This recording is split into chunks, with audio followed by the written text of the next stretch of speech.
A superstar has been born. Amen Thompson, in the month of January, is averaging 19.2 points, 11.2 rebounds, 4.4 assists, 1.2 blocks, and 2.2 steals per game, while shooting 57.4% from the field. Yesterday, against the Boston Celtics, he arguably had the best game of his NBA career. 33 points, 9 rebounds, and a game winner versus the defending champs. Let me show you one of my favorite plays from that game. Early in the first quarter, missed shot. Look at Thompson's swim move around Drew Holiday's box out attempt. Then just appreciate the elevation. Freezing here is hilarious. Imagine what's going through Peyton Pritchard's mind at this moment. Everyone looking up from the ground as Amen elevates to the heavens. I feel like Jaylen Brown was just in awe because he got stuck, which led to an easy dunk. It's also crazy he can just immediately hop right back above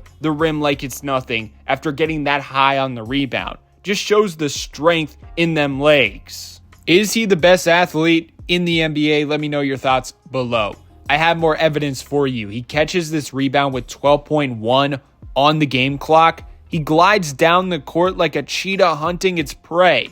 Tatum gets in the way, no problem, Euro step, and he's into that layup with 8.5 seconds remaining. He got down the court in 3.6 seconds, plus he had to stay on balance as he avoided Tatum. He's one of the best transition scorers in the league. There is a Giannis-like feel to him. It feels like an automatic score whenever Thompson is driving downhill in transition. Let's filter some stuff on NBA.com. So players with over 25% frequency in transition.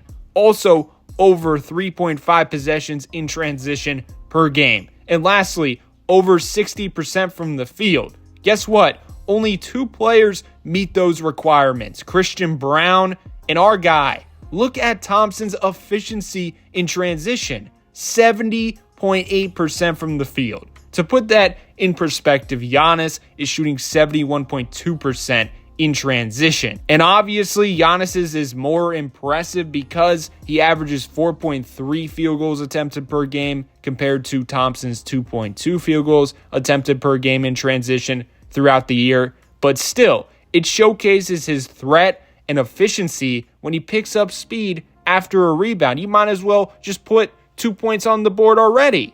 And my goodness, this dude has unlimited stamina. I swear, he never gets that Gatorade bottle next to his name for 2K players. Also, just the nonstop hustle. Stop it here. Based on the angle, it looks like a free three-pointer. Nope, we got in Amen Thompson out of nowhere. And this is why he's such a great rebounder. Immediately after the tip, his eyes locate the rock. He has Dennis Rodman type of instincts. And oh no, Pritchard is in the same situation as he was earlier in the video. The poor guy just can't compete with this athletic freak. Then, on the other end of the floor, he skirts down the lane, Euro steps, and finishes for 2 over a great rim protector, Porzingis. He consistently has defense to offense exchanges like that on a game-to-game basis. He affects the game in so many different ways. And it turns out one of the most well-respected analysts, Zack Lowe, has fallen for him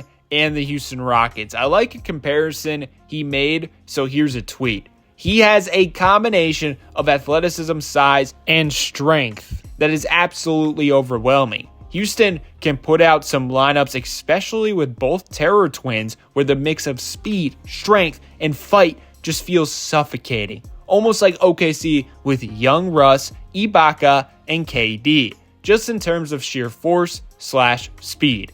In another tweet, he mentioned one of his favorite Thompson plays of the year.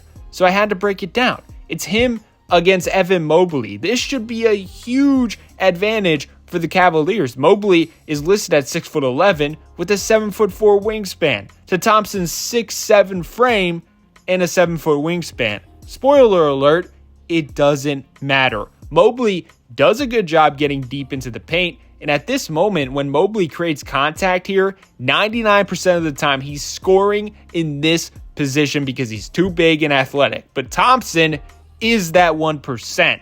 He times it perfectly, but he also glides in the air longer, which makes up the size difference. That right there is just proof that he can guard any position in today's NBA. And recently I noticed there is just a different confidence to him, to his game. I feel like early in the season, when he would have the basketball in his hands, he would rarely look to create a shot for himself. But lately, he's looking to attack consistently. He's calling his own number. His aggressiveness has truly raised to another level. Over the season, he's averaging 9.4 shots attempted per game, which is 6th most on the Rockets. But in January, he's 3rd on the team, shooting 12.9 shots a game.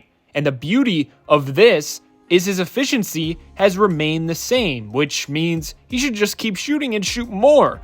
And guess what? In the last 5 games, you're seeing just that, 15.3 shots per game. He has been unleashed for real. And what do you know? His efficiency still remains the same. And the thing is, I can see him developing a signature shot in the mid-range region in the painted area. You can tell he has it in his bag off the court, but in real situations, it's going to take reps and confidence, and slowly but surely, it's coming out. Did you see the barrage of mid-range off-the-dribble shots yesterday? First play, the defender stays glued onto him after the screen attempt. It doesn't matter because he just uses his handle to get to his spot, then just rises up over the defender because he's too big. Now, they just switch the pick and roll and drop back heavily because they don't believe in his jumper. So he just eases into a foul line shot and knocks it down.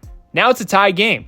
He catches in a very awkward spot. Doesn't matter. He fades away and trusts the touch on his jumper and gets rewarded. Then, of course, the game winner. Look at what the threat of driving does to Jaylen Brown. My goodness. Maximum space created, and it's over because of his sweet touch. It turns out for pull-up jump shots this season in the 2-point region, he's shooting 57.1%. Now, the volume is super low, but based on the eye test and the stats, he needs to experiment more with it. And you also saw him hit some floaters in those clips that I broke down. And clearly that's a go-to shot that he's comfortable with because this season he's shooting 47.6% on floaters. And on top of all of that, he has great passing instincts, point guard-like feel with the rock in his hands to find his open teammates. And off the court, he has a great character. He's known as a hard worker. So believe me, he's going to improve and improve. This dude has limitless potential. Let me know your thoughts below